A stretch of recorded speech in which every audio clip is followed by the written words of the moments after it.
All right, so the first 1 or 2 weeks of the semester in this class, we're going to build a DAC, digital analog converter.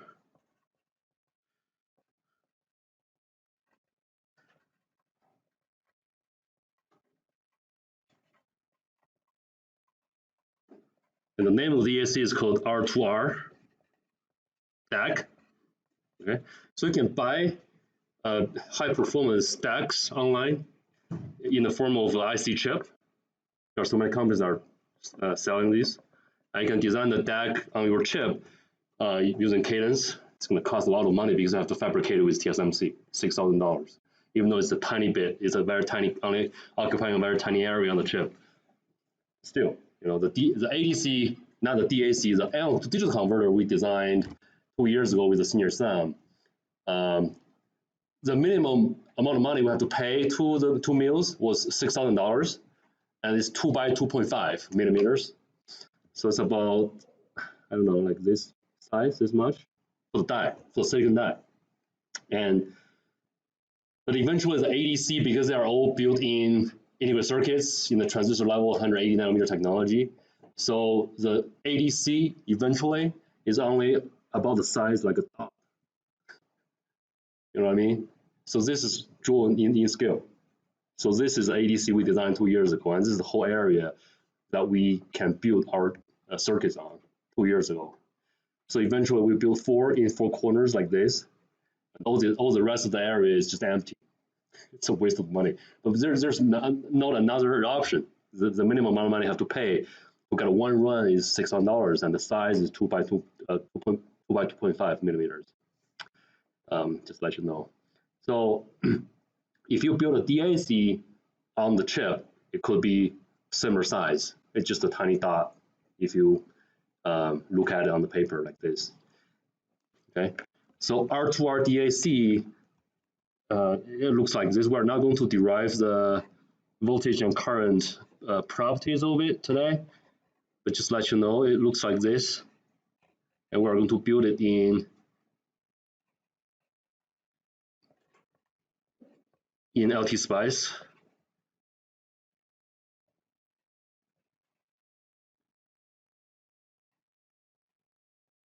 Okay, but in order to understand what's going on for this DAC, you can find out this circuit on your textbook, which is from Dr. Jacob Baker, the CMOS circuit design simulation and layout.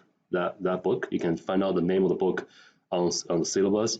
But most of the time I cover everything in the class and post my notes to the website. So I highly recommend you buy a used version of the book, the 3rd version. Don't buy the 4th version. It's like $170.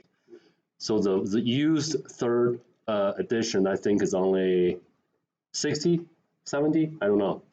It's affordable. It was a Bible for me. One was in graduate school. I had about 3 to 4 graduate level courses just using that one single book. So highly recommend it. You can find the circuit in that textbook. Okay, I'm going to explain that in detail. No worries about that.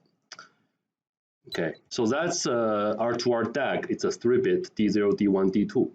And you can extend it to 8-bit, 12-bit, doesn't matter. It depends on the precision you need for the circuit, right? In order to understand what's going on here, we need to understand superposition. Do you still remember what's going on here in circuit 1? I expect not. Okay, so we're going to spend today's lab. Let's spend the time today in the lab to review superposition and run some simulations and calculations with the 2 circuits on the website, and plus some Thevenin equivalent circuit. It's not just on something in your circuit 1 textbook. It's something very useful. It's being used in this DAC design. Okay. Superposition plus Thevenin theorem. How to spell that? EOM. Doesn't matter. Yeah. All right. Let me see. So we should start with superposition. Okay. to make sure you guys learn instead of just having a hard time. You know, that's why yesterday I was still thinking about if I should let you guys just watch the video and do the lab. That's why I was saying like we should just do the lab in 602. So I just sit in my office and doing my own thing. So you guys just watch the video and probably not. So that's why we come here. It'll be better way to learn, right? Superposition.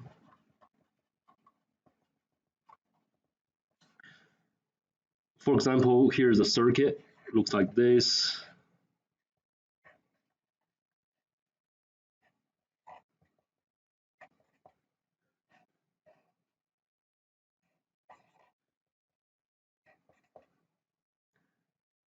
This is V1, R1, R2, R3, V2, V3.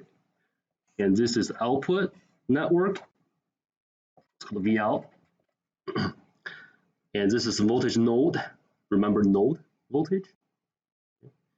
Why do we label nodes? Why do we label nodes?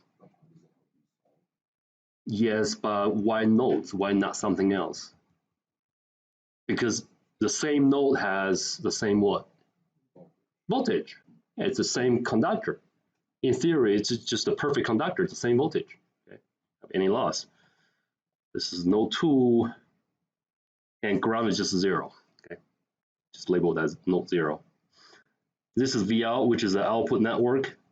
So to solve the circuit using superposition, you may have learned a different way in circuit 1, but I'm teaching this in I don't know if it's simpler or more intuitive. You can make your own judgment, but let's see what I'm going to solve it. Okay, so first step, we do it V1 only, just V1, and short all the other, just replace all the other sources with a wire.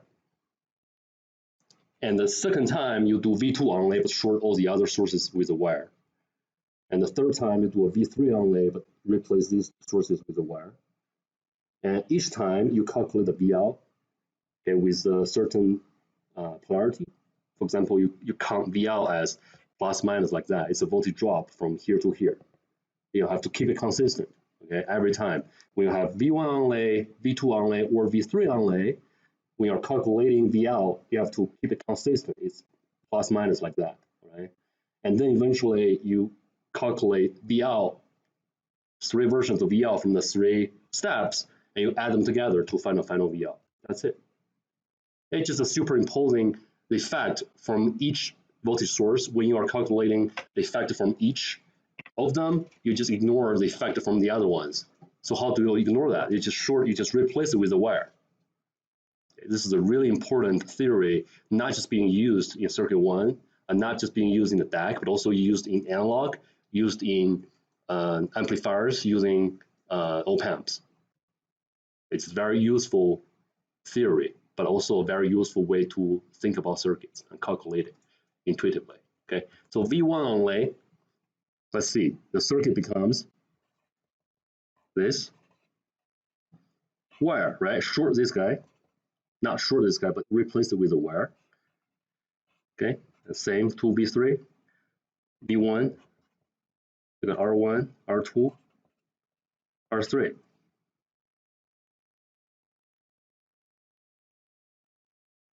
And this is the Vout. It's not being changed, still the 2 terminals of R3, okay, and this plus minus. So now the task is very simple, it's just calculating Vout from V1. Okay, as a senior or junior electrical or computer engineering student, how do you calculate Vout from V1 in 1 second? Yeah, voltage dividers. Are you still familiar with voltage dividers? Okay, so the resistance ratio equals the voltage ratio in a circuit, which is the voltage divider theory. What is the output? So Vout is over here. So what is the output resistance? Or no, not output resistance. What's the resistance that Vout drops across? Which one? So V out drops through which resistor? Because because when you are talking about voltage divider, right? For example, this is a very simple voltage network R1, R2, and here's V out, here's V in or V1. Okay, so V out is the voltage drop from where to where? V out. So V out is a node voltage. It's a node voltage compared to ground, right? That's when we are. If you use a multimeter, you probe it. You just use a red probe to probe here. It won't work. You have to use a black probe to probe the ground as well to measure V out. So V out is voltage drop from where to where? From this point to ground. Okay. So that's V out is voltage drop across R1. Okay. So now here V out. So in that case, V out. If we do a voltage divider theory here, V out over V1, which is the voltage ratio of V out in V1, which is the entire voltage, the voltage ratio here equals the resistance ratio, which is R1 over R1 plus R2. That's the voltage divider theory. Same here, okay? So V out is a voltage across which resistor? No. Yeah. Which one? So where's V out? It's here, right? It's here, right? It's also here. It's also here. It's also here. Okay. So VL is actually the voltage across the parallel resistance between these two resistors instead of just the R3 only. Does that make sense? That makes sense? Yeah. Okay. So VL, in this case, VL equals, let's label that VL1 because this is V1 only. VL1 over V1 equals what?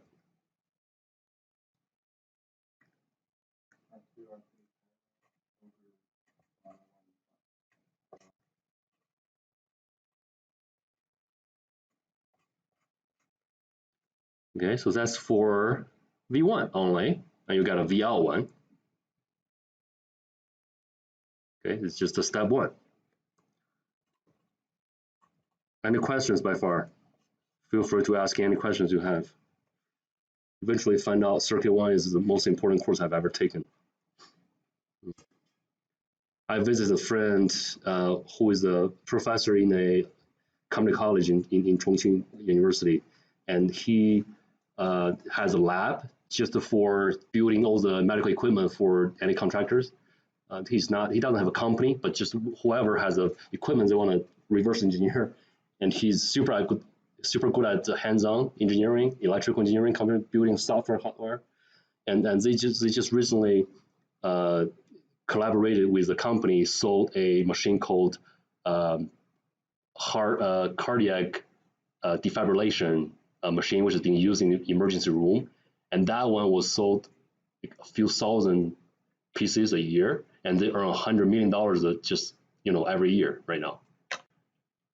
So, but when they are dealing all these details in the circuits, it's all about resistance, impedance, amplifiers. It's just circuit one stuff. Very fundamental. So V2 only, you want to short V1 to ground. Just replace it with a wire. V2, V3 as a wire.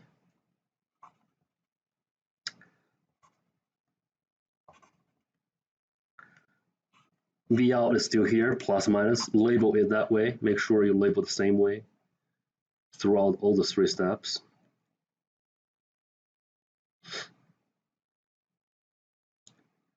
So now, what is the resistance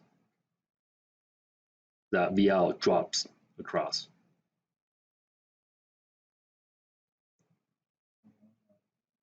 Do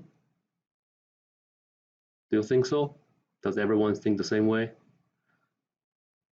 Okay, just move this guy here, right? It's the same voltage node over here, same potential and same ground. So these two are actually in parallel across V out.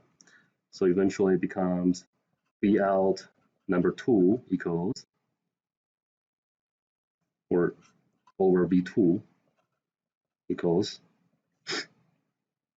R1 in parallel with R3 over R2 plus R1 in parallel with R3. Right. Now we move to step 3. Let's do it faster since it's the same concept. Replace R1 B1 with a wire. Here another wire. Got R3 and B3.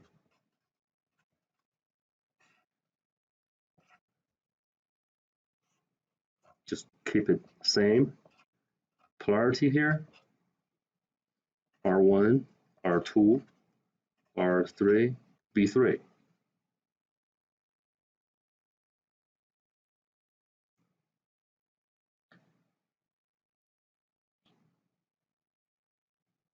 Which ones are in parallel this time?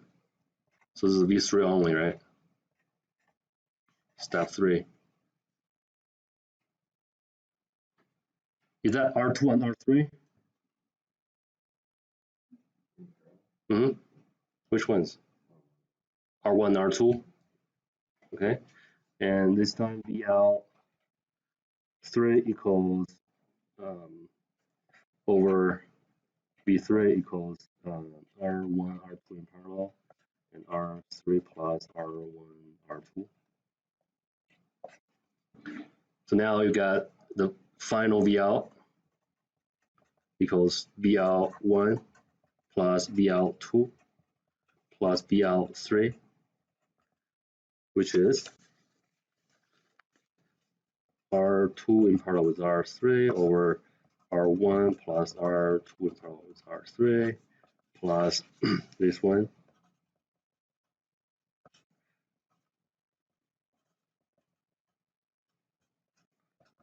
plus this one, R1 in parallel with R2.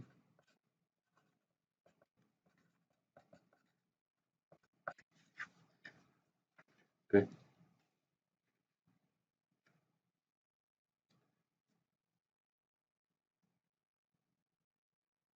If I have numbers to be plugged in, for example,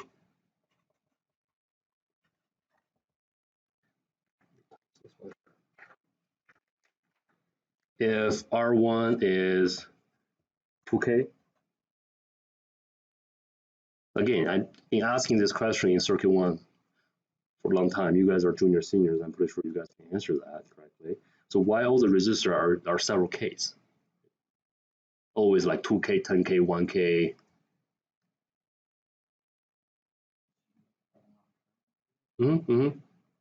Yeah, so it's limiting the current, right?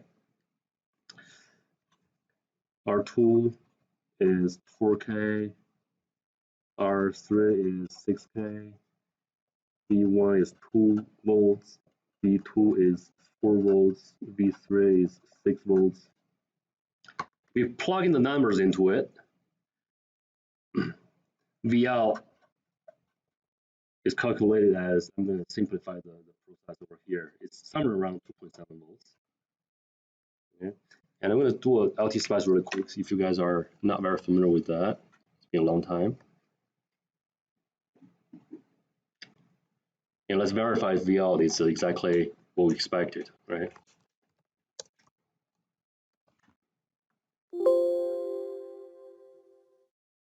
Start a new schematic and press F2 to open up the library. So you have 3 voltages, 1, 2, 3, and 3 resistors.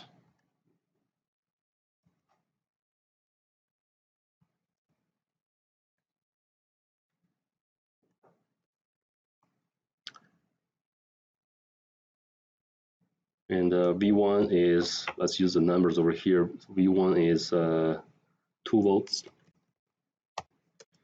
V2 is 4, V3 is 6.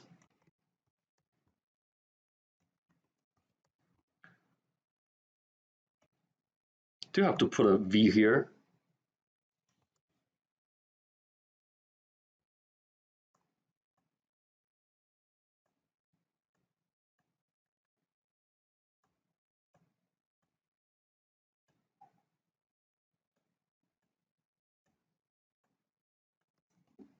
F3 is gonna make all the connections.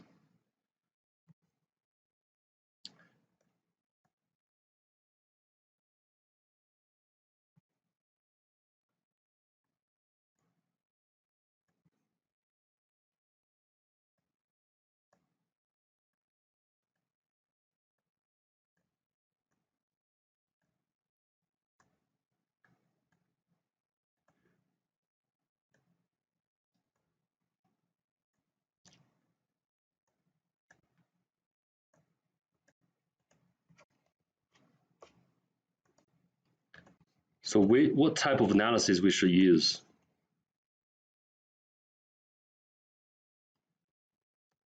What you think? Which one or which ones we can use? Transient, yeah, so we can get a straight line. Or OP, yeah, let's do OP. Or but if you do OP, you have to label it, right? So we can see what's the name of it. Operating point. So I'm going to run it. VL here equals 0.27, right?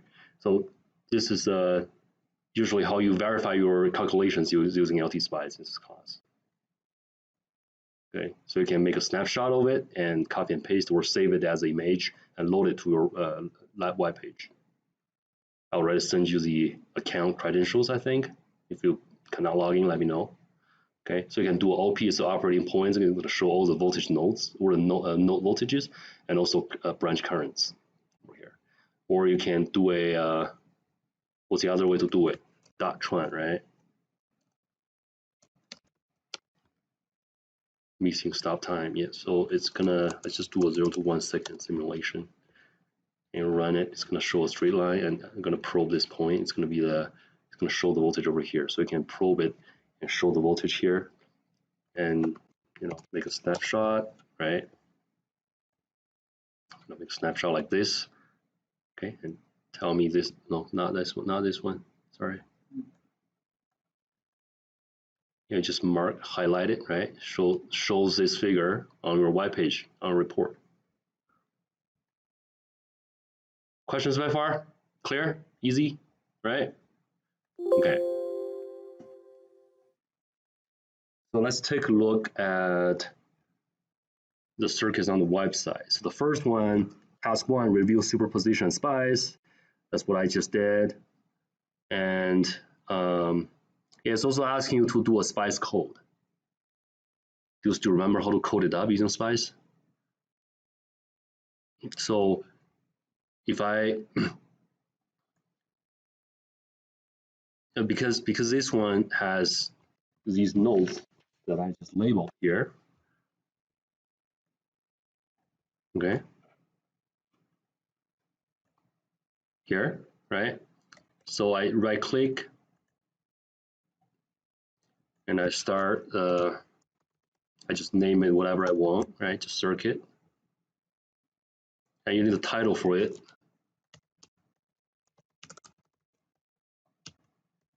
Testing circuit, that's the first line, it's not the spice code.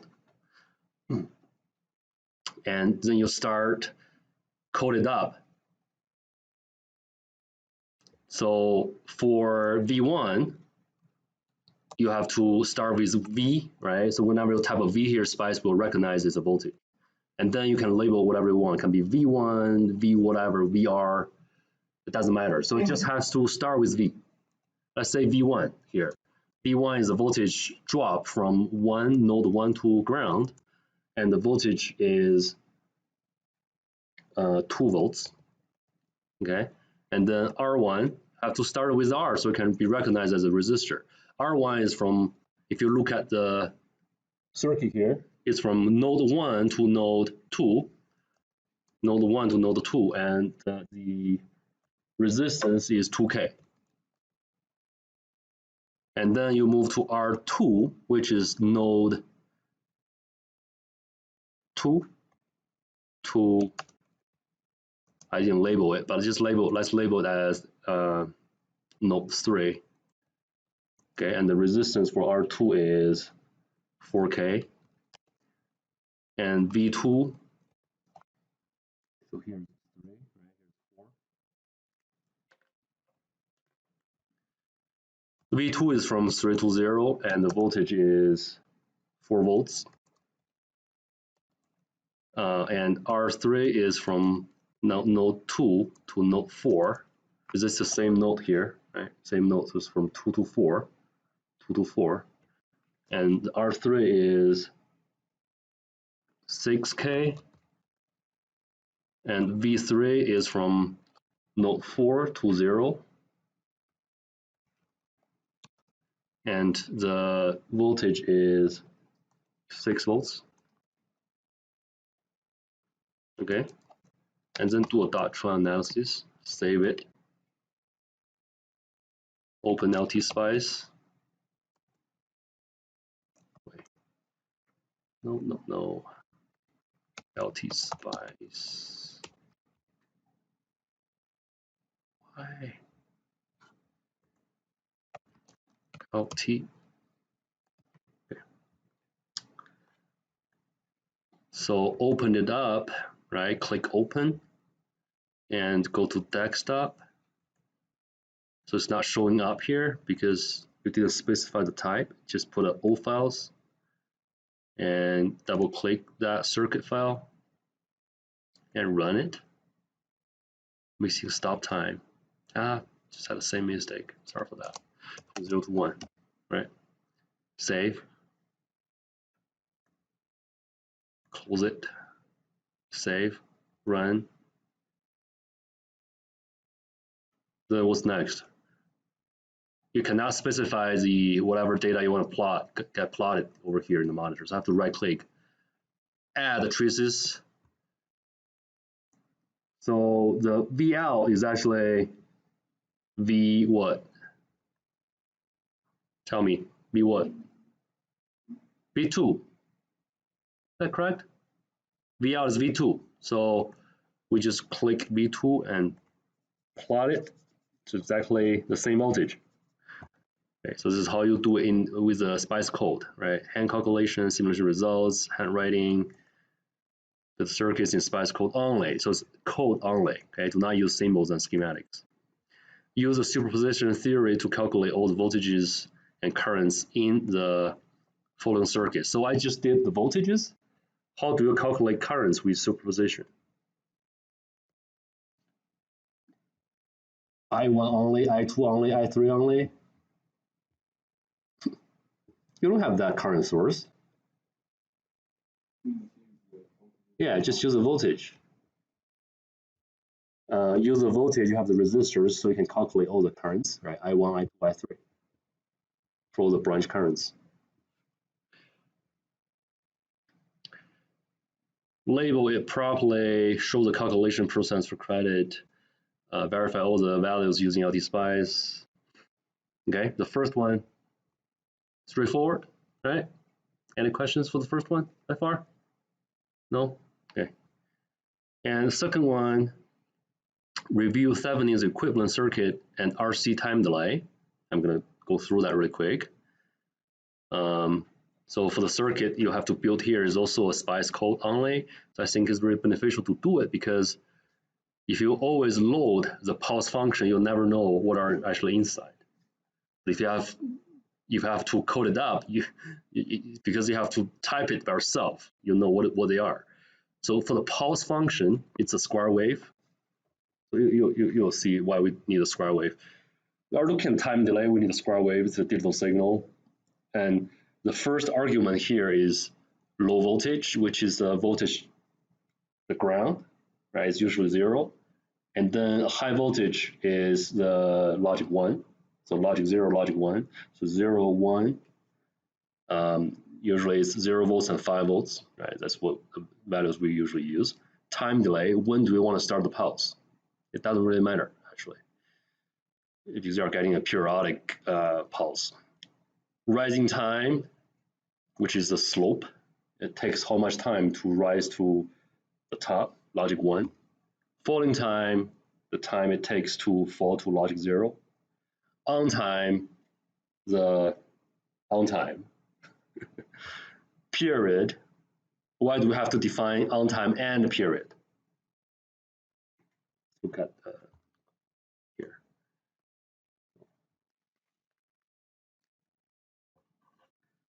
So for the pulse function, okay, a very quick quiz question here. What are in the pulse function? Seriously? Oops.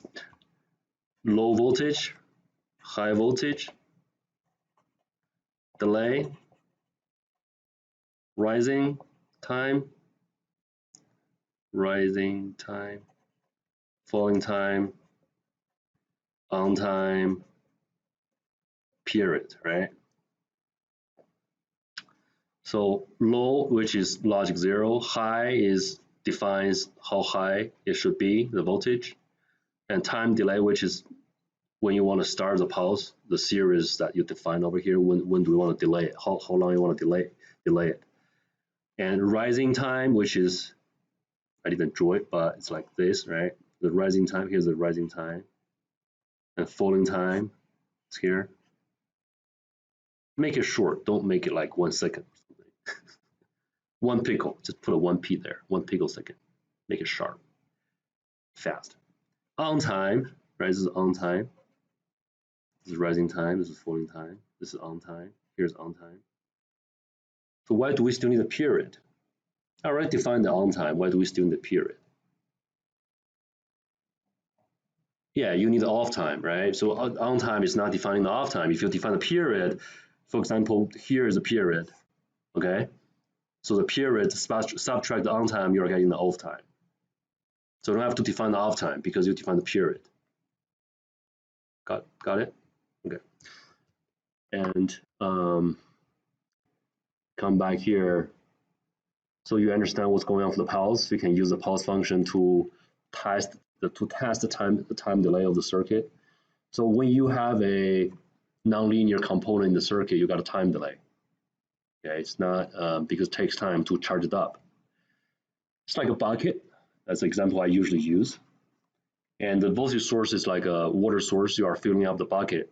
It takes time. No matter you are filling it up, the bucket filling it up, or drawing water from it, pumping water out from it, it all takes time. So it's charging and discharging processes. Both takes time. So we got resistors in front of the bucket. So the resistors limits the amount of current in the circuit. If you use a word example, it limits the water current in the circuit as well, or in the pipe. Okay, so if you have huge resistors, are you having a large water current in the pipe? Or for huge resistors, it's going to be a lot of water in the pipe or less water in the pipe? Less water in the pipe because it's limiting, right? It's have the huge resistance is limiting the current running in the circuit. So it takes longer time or shorter time to fill up the bucket. Longer or shorter? Longer. Okay, vice versa. So if you have lower resistance, you're expecting a lot of current. It's going to fill up the bucket way sooner and way quicker, and you're expecting a less time delay, and you're getting a sharper or faster rising edges or falling edges. So for example, you have after simulation, you found out your output. Your output looks like so this is the input, right? This is the input. And your output looks like this.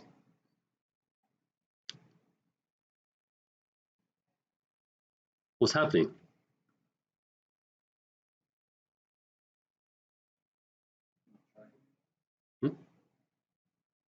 It's not charging all the way up. It's just too slow. If you give, for example, if you give it a long time to charge, and it may look like this. Okay, it takes time to charge up the cap. So in that case, if you want to make the waveform looks correct, What are the values you can change? First, you can make the pulse slower. Instead of a high frequency, you can slow it down. So it has a longer time to charge up the cap. Okay, but that's not usually what we do. If your circuit fails, you cannot ask the customer to slow down the circuit. Your circuit is too fast. My circuit is fine. It's just your signal is too fast. You can change the capacitance, you can change the resistors, right? Should you reduce the capacitance? So you can reduce the capacitance, right? So reduce the size of the bucket, or increase the resistance, right? Wait, no. Reduce the resistance or reduce the capacitance. Okay.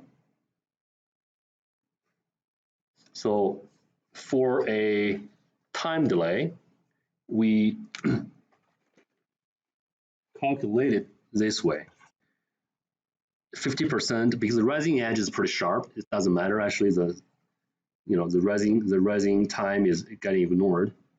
Okay, so we just use this time, but ideally, right? For example, this is the input, and this is the output, and we use 50% of the time of the rising time here, 50% in the middle, and look at the 50% of the voltage, and find out the time here, and 50% of the voltage of the output. It's basically just 2.5 volts. If this is 5 volts pulse, you got 2.5 volts. Find out the 2.5 volts for the output as well, and find out the time accordingly, and then calculate the time period, the time distance between these two. The time difference between these 2 points will be the time delay, TD. Keep in mind, for the digital signals or for pulses, we use 50% of the voltage, 50% of the voltage to find out the time. So in a simple RC circuit, simplest one, V, RC, VL.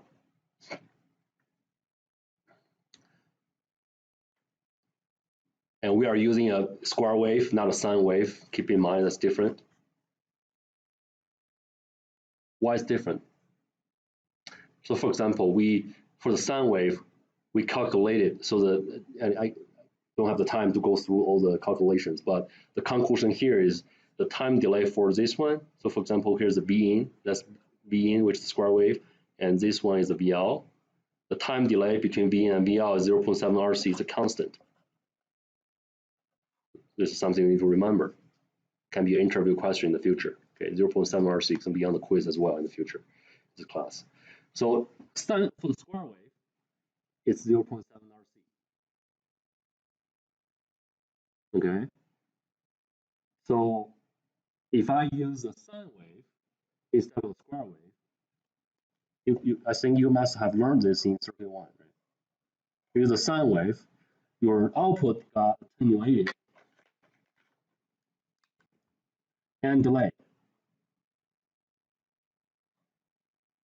So can I still use 0.7 RC to calculate time delay? Why? It's a pretty interesting question. I have never thought about it when I was in college, but when I was attending a level 2 integral circuit design class in graduate school, we were calculating the 0.7 RC time delay, and also this one, we get a question. One of my friends, we are thinking like, why they are different? Just the wave. If you inject a super fast square wave, it looks like a sine wave. But why you cannot use 0.7 RC to calculate the time delay for the sine wave? Why they are different?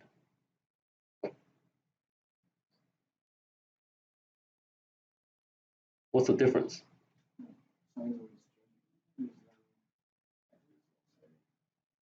Very close. It never charges up to the full range and stay.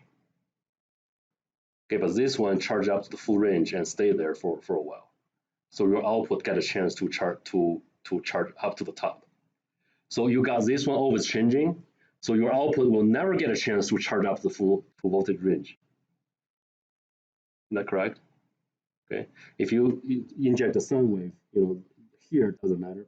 What matters is the top. If you have a sine wave, not a sine wave, but something looks like this. Okay.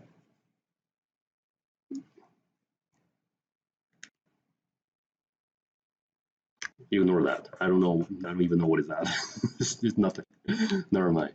So because this guy never charged up to the top, and like your output charged up to the top as well. So you cannot use 0.7 RC, this constant to calculate the time delay. And this is part of the lab. Hopefully I can finish it by 9. Okay. And there's another thing I want to talk about, which is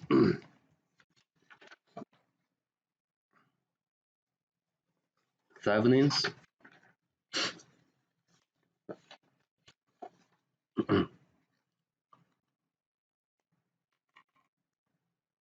So for the circuit on the website, okay, over here, just this one. If you find a Thevenin's equivalent, if you're asking to do that, what's the first step you should do?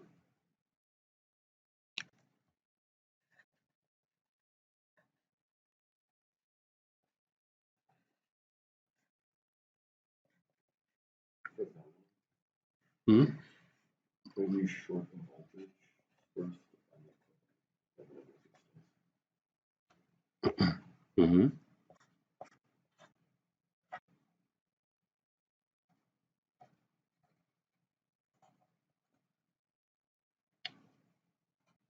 Yeah, these labels doesn't make too much sense, but I just use it, keep it consistent.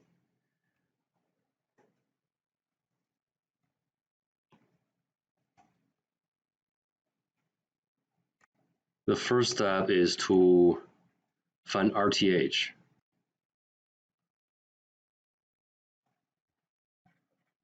So what is RTH? How to find RTH? Do we need to get the capacitor involved to find RTH? So how to find RTH? You have to short the power supply, short it.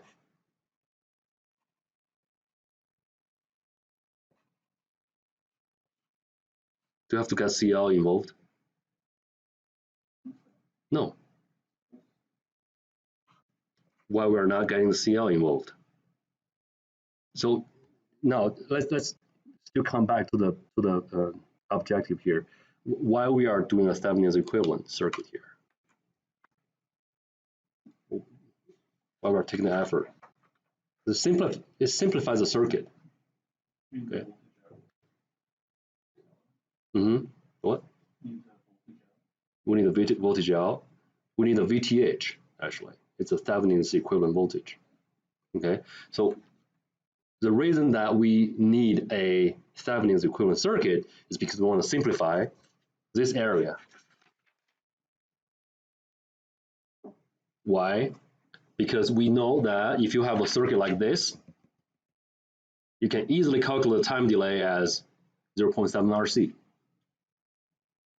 Keep in mind, you don't need to know why right now. If you are interested in the derivation, you can go back to 5 years ago. I did in the class in Circuit 1. I haven't taught Circuit 1 for a long time, but it must be this exactly circuit format. Okay, got an R here, got a C here, got a ground, and it has to be a square wave, not a sine wave. Square wave here. Okay.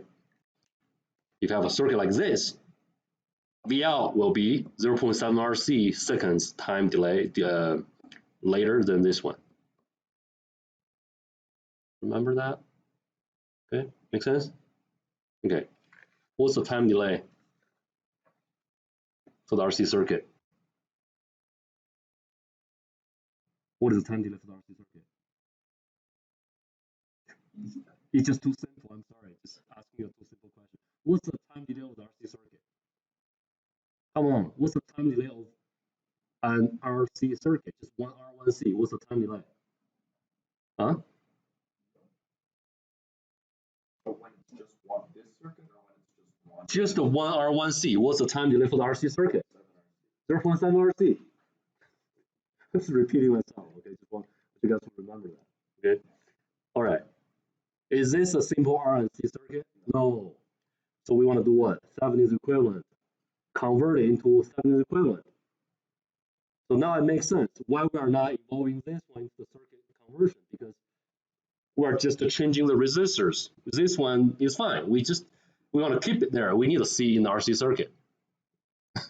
So just remove it. Is that making you uncomfortable? You are removing a capacitor from the circuit when you are converting it to an equivalent circuit? No, this is just connected to the output network. It's working as a load. It's okay. It's just whatever, is receiving the current from it. So let's just remove it. And now we need the RTH. We just want to convert all the R's into one R. And that one R has to be in series with the C here. Okay? That's why we need a Thevenin's equivalent theory. It's not that easy because you got this one, you have all these in series and in parallel, so it's not that straightforward. You can directly combine them using the parallel resistor or in series or something. So you have to use the Thevenin's equivalent. And so first of all, you want to find RTH for this part. So the way to do that is you replace the voltage source with a wire, and then you look backwards. You look backwards to find out the equivalent resistance.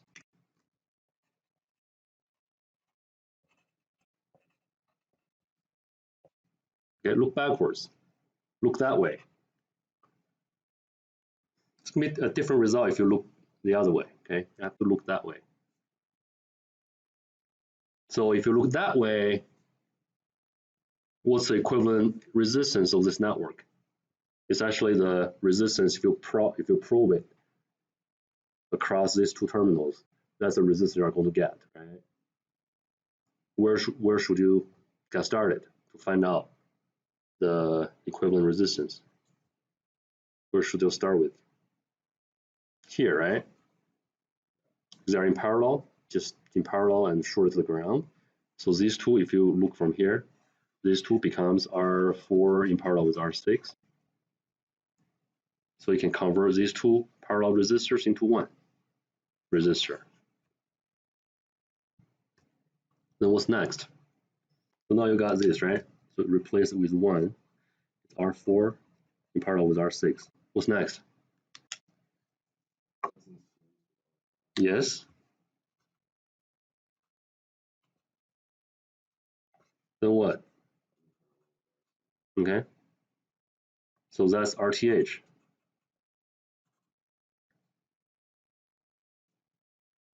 So you have to look backwards in order to get this result. If you look in a different way, in the wrong way, you're getting a different result from that. So this is RTH. So if you convert it into this, the RC circuit, it becomes RTH and CL. And now you can use 0.7 RC to calculate the time delay. Make sense? You do. Because you are expecting a voltage drop here, right? So the results becomes, we got 5 volts here, but your output is only like this. It's getting fully charged, but it's just not reaching, it's attenuated. So in that case, how do you find out the time delay? By measuring it using LTspice. So you probe it, you find out this is shorter than I expected. So how do you measure it?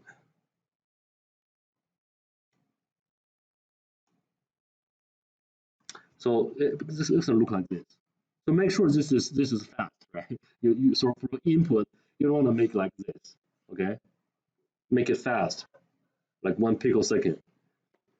Okay, so your time delay becomes significant compared to your fast pulse. So you are getting something like this. Okay.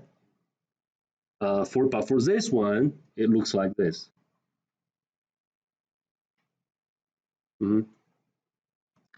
Because this is super fast, it doesn't matter. It's a 50% or you just put your cursor just overlap with this line, right? So this is your starting time point, and just find out the 50% voltage here. So I have to calculate VTH. So you can find out what is a half of VTH, right? On the y-axis, you'll find out half of VTH, and then you look at x. If you don't know VTH, then you don't know what is half of VTH. You cannot find the time. So it's Half of the max of the VTH.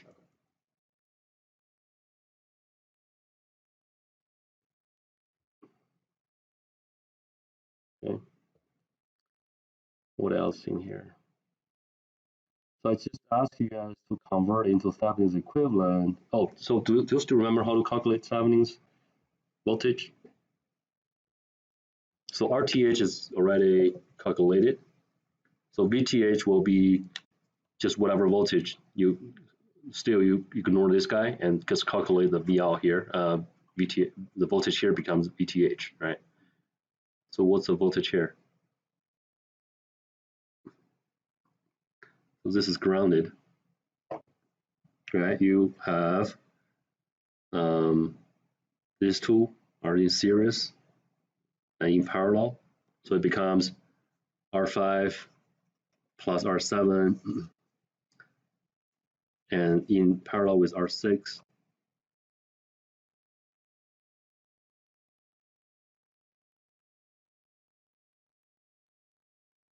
This plus this in series, in parallel, and you convert this whole thing into one resistor like this, which is just one resistor here, which is this. And what's next?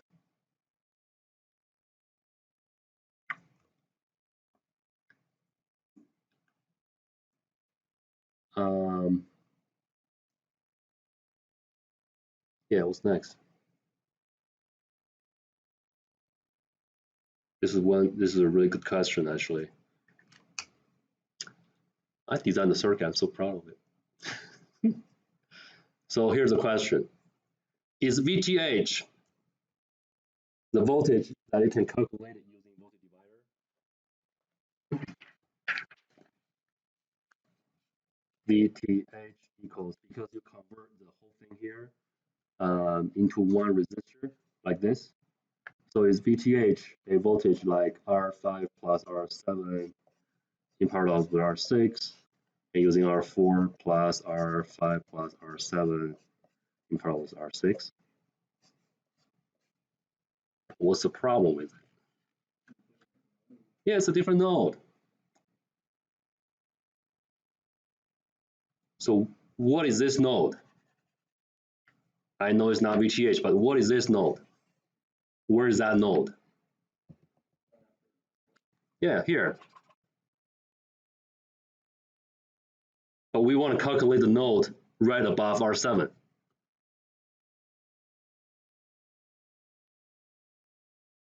Okay. So can you still, if we name this one as VX, for example, so this should be Vx. So VTH equals Vx times, just do it again. You got a voltage source here as Vx, right?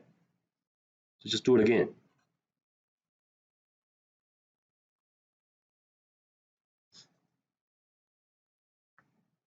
All right.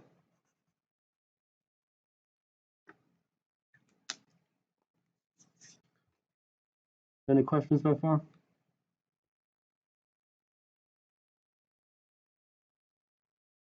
I think I've covered everything that you need to know for the lab.